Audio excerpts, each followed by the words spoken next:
श्री शिवाय नमस्तुभयम। दोस्तों, जैसा कि आप सभी लोग जानते हैं कि 15 जनवरी 2026 यानी गुरुवार को पड़ रही है माघ मास की कृष्ण पक्ष द्वादशी तिथि। और दोस्तों, यह वह तिथि है जो माघ मास में पड़ने वाली सबसे बड़ी तिथि है, क्योंकि यह गुरुवार के दिन पड़ रही है और इसका बहुत ही बड़ा और विशेष महत्व होता है।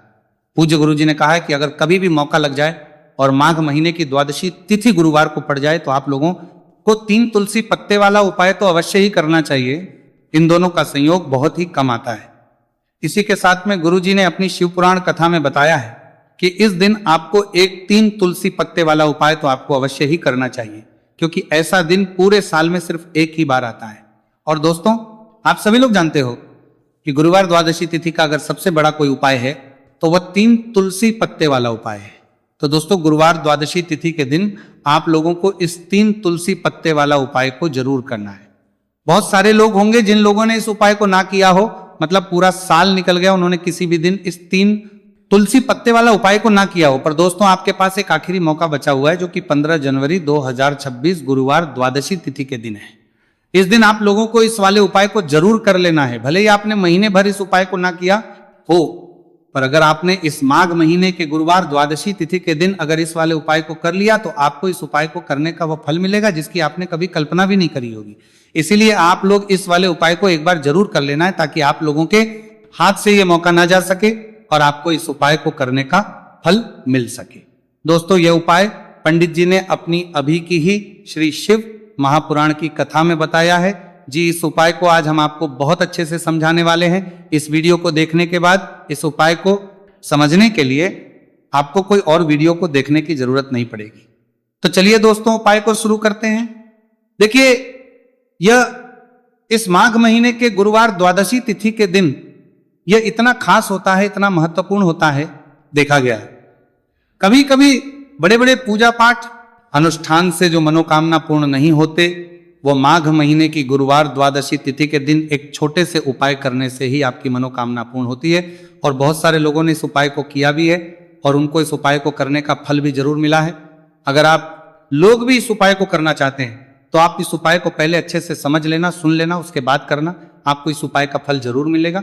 और इस उपाय को कर लेने से आपके घर में चाहे किसी भी प्रकार की दुख और समस्या क्यों ना चल रही हो, आपको उसका कारण भी नहीं पता है कि भाई ये समस्या किस कारण से चल रही है। उसका कुछ भी कारण हो सकता है, जैसे पितृदोष हो सकता है या किसी भी तरह का मंगल दोष भी हो सकता है। तो इस दिन आप लोगों को ये वाला उपाय कर लेना है। ये एक ऐसा उपाय है जिस उपाय को अगर किसी विशेष दिन पर किया जाए तो भाई उस विशेष दिन का जो है वह तो हमें मिलता ही मिलता है। पर हमने उस दिन पर इस उपाय को किया है तो हमें उससे भी बड़ा फल मिलता है, और फल बहुत जल्दी मिलता है, क्योंकि आप इस उपाय को बहुत ही बड़े और विशेष दिन पर कर रहे हो। तो चलिए अब उपाय के बारे में बात करते हैं। लेकिन उससे पहले लोगों को यह जानना आवश्यक है कि आखिर यह उपाय किस समय करना है, किसको करना है और कैसे करना है।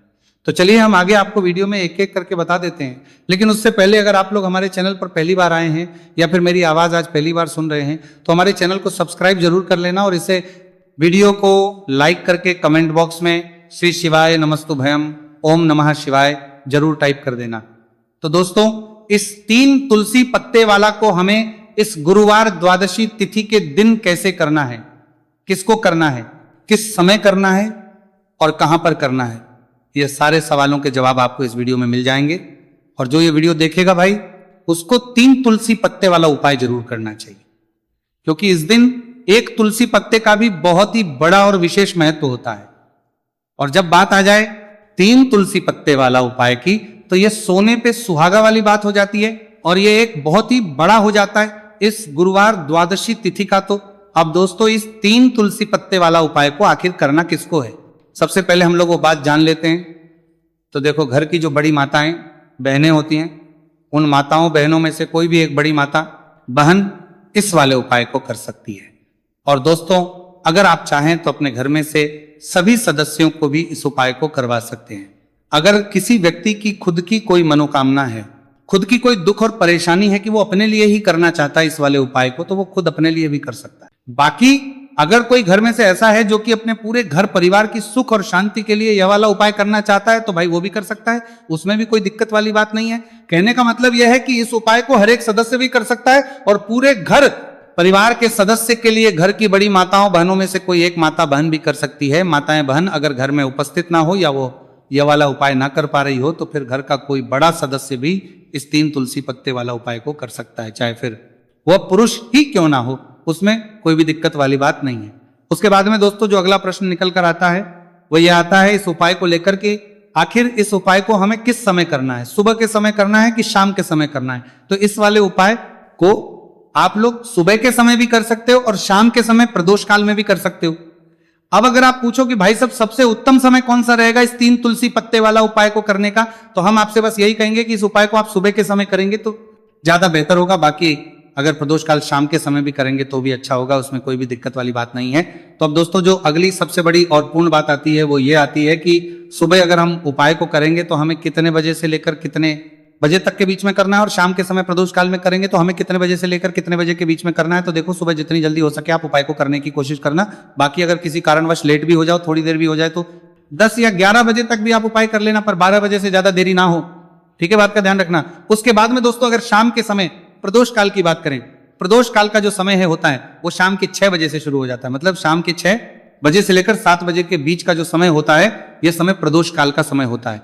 तो आप इस उपाय को 7 या 8 बजे के बीच में भी कर सकते हो। मतलब शाम के 6 बजे से रात 8 बजे के बीच में आप कभी भी इस वाले उपाय को कर सकते हो, उसमें कोई भी दिक्कत वाली बात नहीं है। तो चलिए दोस्तों जान लेते हैं सबसे पहले उपाय के बारे में, जो कि है तुलसी जी के पत्तों का बहुत ही चमत्कारिक उपाय। देखिए हम सभी के घरों में माता तुलसी का पौधा अवश्य ही होता है। तो देखिए हमें तुलसी जी के पौधे से सबसे पहले तो 3 पत्ते तोड़ने हैं। तो देखिए तुलसी जी के आपको 3 पत्ते तोड़ लेने हैं, और इन तुलसी जी के पत्तों को तोड़ने के बाद आपको एक छुटकी हल्दी भी अपने साथ में लेनी है। हल्दी के अंदर आपको जल मिलाकर के पेस्ट के रूप में तैयार करना है, और इसी के साथ में आपको एक दीपक भी लेना होगा।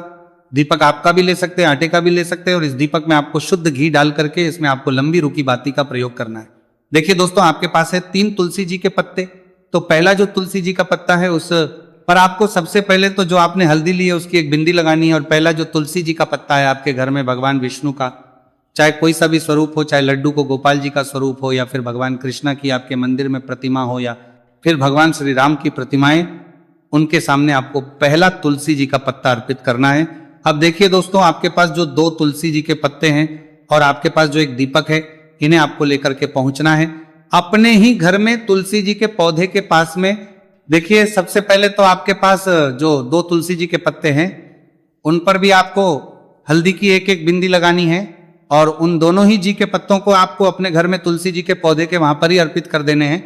और इस प्रकार से ये दोनों पत्ते भी तुलसी जी के पौधे के पास में अर्पित करने के बाद अंत में जो आपके पास एक लंबी बाती का दीपक है, इसे आपको तुलसी जी के पौधे के पास में ही प्रज्वलित कर देना है। जो भी व्यक्ति अपने ही घर पर गुरुवार द्वादशी तिथि के दिन इस प्रकार से तुलसी जी के 3 पत्तों का ये उपाय कर लेता है तो उसका परिवार हमेशा खुश रहता है, उसके परिवार में कभी भी कोई भी संकट उत्पन्न नहीं होता है, और यदि आपके घर में जो भी ग्रह क्लेश है वो भी समाप्त होते हैं। तो इस प्रकार से आपको ये पहला उपाय करना है। अब दोस्तों हम जान लेते हैं दूसरे उपाय के बारे में। देखिए इस उपाय को करने के लिए भी आपको मात्र 1 लोटा शुद्ध जल लेना है तांबे के पात्र के अंदर, और इसी के साथ में आपको एक प्यारी सी और सुंदर सी बेलपत्र ले ली है। बेलपत्र है वो कहीं से भी खंडित नहीं होनी चाहिए, इस बात का ध्यान रखना है। बेलपत्र यदि आपको प्राप्त नहीं हो पाती है तो आप शिवलिंग पर चढ़ी हुई बेलपत्र को पुनः शुद्ध जल से धो करके उसका उपयोग कर सकते हैं। देखिए इस उपाय को आप सुबह से लेकर के शाम तक किसी भी समय में कर सकते हैं। देखिए मंदिर पहुंचने के बाद सबसे पहले तो आपके पास जो अपनी हथेली में रखना है, और आपको कुंडकेश्वर महादेव से प्रार्थना है कि मेरे शरीर में या फिर मेरे परिवार के सदस्य के शरीर में कोई भी भारी रोग हो चुका है जिसमें उसे आराम नहीं मिल पा रहा है, डॉक्टरों को लगातार दिखा रहे हैं, दवाओं का लगातार सेवन कर रहे हैं, लेकिन बीमारी में आराम नहीं मिल पा रहा है। हे मेरे कुंडकेश्वर महादेव, मुझे अपनी बीमारी में आराम दिलाने की कृपा करें। इस प्रकार से आपको कामना करते हुए यह जो एक बेलपत्र है इसे आपको माता अशोक सुंदरी वाले स्थान पर अर्पित करनी है। देखिए माता अशोक सुंदरी वाले स्थान पर जब भी आप ये बेलपत्र अर्पित करेंगे तो इसकी जो चिकनी साइड है वह शिवलिंग से स्पर्श करने के अर्पित करनी है रहेगी, और इसको आपको इस प्रकार समर्पित करना है कि जो इसकी डंडी है वो शिवलिंग की तरफ रहेगी और इसका जो पट्टी वाला भाग है वो जलाधारी की ओर रहेगा। इस प्रकार से आपको यह एक बेलपत्री शिवलिंग पर अर्पित करनी है। इसके बाद आपके पास जो एक लोटा जल है उसे आपको सबसे पहले माता अशोक सुंदरी वाले स्थान पर अर्पित करना है। देखिए, आपको शिवलिंग के ऊपर जल अर्पित नहीं करना है, पूरा ही जल आपको धीरे धीरे जहां आपने बेलपत्र अर्पित की थी उसी के ऊपर आपको अर्पित करना है। जल को अर्पित करते समय लगातार आपको कुंडकेश्वर महादेव का स्मरण करते रहना है। देखिए, जैसे ये जल जलाधारी से होकर के बहकर के आएगा तो इसे आपको थोड़ा सा किसी भी खाली पात्र में झेल ले हैं और इस जल को आपको महादेव से यानी कि कुंकेश्वर महादेव से औषधि स्वर प्राप्त कर लेना है और इसे आपको अपने घर लेकर के आ जाना है। अब देखिए, इस जल का आपको आचमन करना है, या तो आप बीमार है तो आपको इस जल का आचमन करना है, या फिर घर का कोई भी सदस्य बीमार है तो उसे आपको कुंडकेश्वर महादेव का स्मरण करवाते हुए इस जल का आचमन करवा देना है। पूज्य गुरु जी ने बताया है कि जो भी व्यक्ति इस उपाय को 5 दिन 60 दिन इस प्रकार से कर लेता है तो उसकी जो बड़ी से बड़ी बीमारी है वह समाप्त होती है। देखिए, अब हम जान लेते हैं तीसरे उपाय के बारे में। देखिए, ये जो उपाय है विशेषकर उन लोगों को करना चाहिए जो बहुत ही अधिक बीमार पड़ते हैं, यानी कि आपके घर में जितनी भी कमाई होती है वह सभी बीमारी में खर्च हो जाते हैं, या फिर आपके घर में ऐसा कोई भी व्यक्ति है जो बहुत अधिक गुस्सा करता है, जिससे बहुत ही अधिक क्लेश आता है, तो उसके लिए भी आप ये उपाय कर सकते हैं। तो देखिए, इस उपाय को करने के लिए आपको गिन करके गुड़ के 60 टुकड़े लेने हैं। गुड़ के आपको 60 टुकड़े लेने हैं। देखिए, आपके घर में जो व्यक्ति बहुत अधिक बीमार रहता है या फिर कोई व्यक्ति बहुत अधिक गुस्सा करता है तो आपको ये जो 7 गुड़ के टुकड़े हैं अपने सीधे हाथ में रखना है और उस व्यक्ति के ऊपर से आपको घड़ी की दिशा में 7 बार सर से लेकर के पैर तक उतार लेने हैं। यानी कि उस व्यक्ति के सर से लेकर के पैर तक आपको इन गुड़ के टुकड़ों को 7 बार घड़ी की दिशा में घुमा लेना है। अब देखिए, इन गुड़ के टुकड़ों को बाहर घुमाने के बाद आपको लेकर के सीधे पहुंचना है भगवान शिव के मंदिर में। आपके घर में यदि शिवलिंग है तो वहां पर भी आप इस उपाय को कर सकते हैं या फिर मंदिर में भी इस उपाय को कर सकते हैं। अब देखिए, आपके हाथ में जो 7 गुड़ के टुकड़े थे जिन्हें आप मंदिर लेकर के आए थे, उन्हें आप कुछ शिवलिंग के ऊपर रखना नहीं है, केवल शिवलिंग के ऊपर आपको 7 बार घुमाना है। और जब भी आप ये गुड़ के टुकड़े घुमाएंगे तब आप कल्याण शावर महादेव का बहुत ही सुंदर सा नाम लेना है। गुड़ के टुकड़ों को इस प्रकार से घुमाने के बाद आपको महादेव से प्रार्थना करनी है कि हे मेरे महादेव, कि ये जो मेरे परिवार का व्यक्ति है बहुत अधिक बीमार रहता है, बहुत अधिक गुस्सा करता है, क्रोध करता है, हमेशा चिड़चिड़ा रहता है, आप इसकी इस प्रकार की जो समस्याएं हैं उन्हें दूर करें। और इसके बाद आपको ये जो गुड़ के टुकड़े हैं 7, इन्हें अपने घर लेकर के आ जाना है और एक एक गुड़ का टुकड़ा आपको प्रतिदिन जो व्यक्ति बीमार है या फिर जो बहुत अधिक गुस्सा करता है उसे खिला देना है। उस व्यक्ति का जो भी क्रोध है, गुस्सा है, वह हमेशा के लिए शांत हो जाएगा। इस प्रकार से आपको यह उपाय करना है। अब दोस्तों, हम जान लेते हैं चौथे विशेष और अंतिम उपाय के बारे में।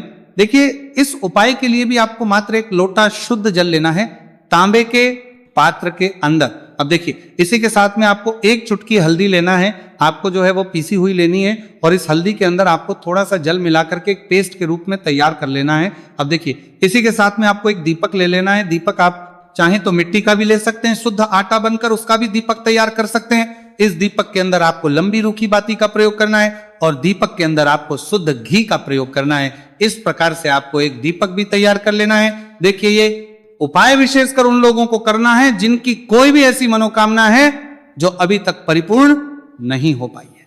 उन्होंने कई प्रकार के व्रत कर लिए हैं, कई प्रकार के उपाय कर लिए हैं, कई प्रकार के टोटके कर लिए हैं, मनोकामना परिपूर्ण नहीं हो पाई है। तो आपको ये उपाय इस गुरुवार के दिन करना है। देखिए, सबसे पहले तो आपने जो ये जितनी भी सामग्रियां ली हैं इन सभी को लेकर के आपको पहुंचना है बेलपत्र के वृक्ष।